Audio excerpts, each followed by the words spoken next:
One more thing I wanted to ask you about. I was watching a YouTube video the other day, and it might have been a Sunny V2 video, but I can't remember. But it showed a clip from a roast where Amy Schumer made this like really off-color joke about Ryan Dunn, and it was basically being used to demonstrate the point, which is that Amy Schumer is very disliked by the public, I guess, at this point. I think I watched that video too, and that was such a controversial joke on that roast.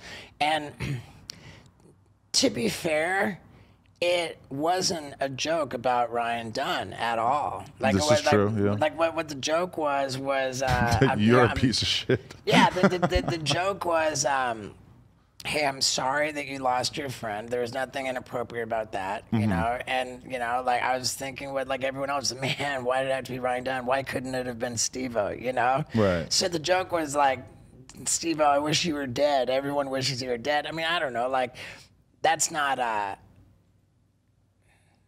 don't like. I mean, what made it so controversial was that, like, my facial expression was just like, yeah. And I think in that video, because we're like, used to seeing you laugh at everything, right? And in that video, it was like Steve-O's always smiling, right? You know, and now like, you know, I don't know. I think it's whatever. I don't hold any grudge over that. And what's the tragedy of it was that at that time, way back then, I let myself get sucked into like all of the negativity that was aimed at Amy Schumer around it. Really? Okay. And I even like piped off in some interview. I had some shit to say about it, and it was fucked up. It wasn't cool, and I ended up reaching out to Amy Schumer to acknowledge that. You know, to just try to, you know, to clear that away. And I had a great conversation with Amy Schumer about it. I felt that you know, we were good from that point, and I was able to see her rise in her career to the meteoric success that she had, and genuinely feel good about that for her. Because okay, I had the same reaction when I first saw it, which was like, that's so fucked up. How dare she say something like that? And then I started to double back in my mind, and I'm like, if this was Dave Chappelle making the same joke, for sure, how would I feel? And you know what? Jeffrey Ross on that same fucking roast had a very similar joke. Really? He said, and it was fucking a really good one too.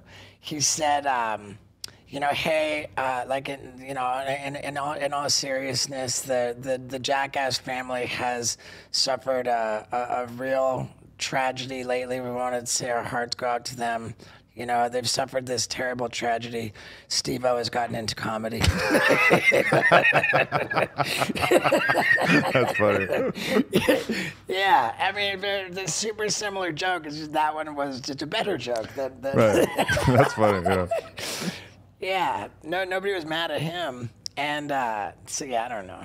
It's all good, dude. Yeah, just because I mean, you don't want to be the person who's picking out fights and being selective with their outrage in terms of comedy of all things. You want to give everybody the same fair playing field, and if somebody really does something that's out of bounds, you want to be consistent with your judgment about that, right? You know, I just saw.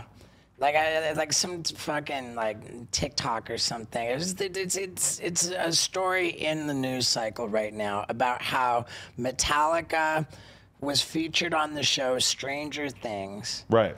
And, you know, their fucking song from 1986 hits the Billboard fucking charts because of Stranger Things. Right. They're enjoying this like resurgence of, you know, like just this crazy moment of attention, and then like virtually the next thing that happens is that under all of that, like with all of that attention has come scrutiny, and now there's this movement to cancel Metallica because people have unearthed like some legitimately fucking upsetting stuff. But so what did Metallica do back in the day that they're pissed off about? They've got like pictures of them doing like Nazi salutes and fucking like there's like some like whatever it was that was included in this article that I saw. You know, like I watched the TikTok of this like kind of goth chick like making her whole case for why you know, Metallica should be canceled, and she had all these assets to like illustrate her points with like pictures of them doing Nazi salutes and like, you know, Listen, this and that. And like, I'm not cool with the Nazi shit, but ain't no purple-haired bitch on TikTok gonna tell me nothing about Metallica. I'm sorry, it's not happening. The ship has sailed. Metallica is cool. Right, Anything they've done in the past, they are absolved for. I can't let this occur. My feeling about it was that there was, you know, there was some unfortunate images that, you know, it bummed me out. But what bummed me out way more was the purple-haired chick, like, on this crusade. I thought, you know, like, that's what cancel culture kind of amounts to, is that, like, everything that you're trying to be against, hatred, you know, like racism, you know, like all of that oppression, all of that, like, you know, just negativity, you are harnessing and aiming to, like, this is just a woman being racist on Metallica. And I don't, but I don't think, you know, like, I mean, not racist, but like, right. But this whole like of like just venomous hatred and like, you know, it's everything that they're trying to speak out against that they're doing. They're bringing more negativity into the world for sure. And I mean, I don't think that there's a chance in hell that this chick actually gives a fuck at all. This is content. She's playing the algorithm. She's playing the game that has been set out. She's working with the incentives of the social media platforms that reward outrage. I'll give her even less credit. She's trying to harm people. You know, she's trying to harm people, and that. So I don't know. I mean, like I don't want to see.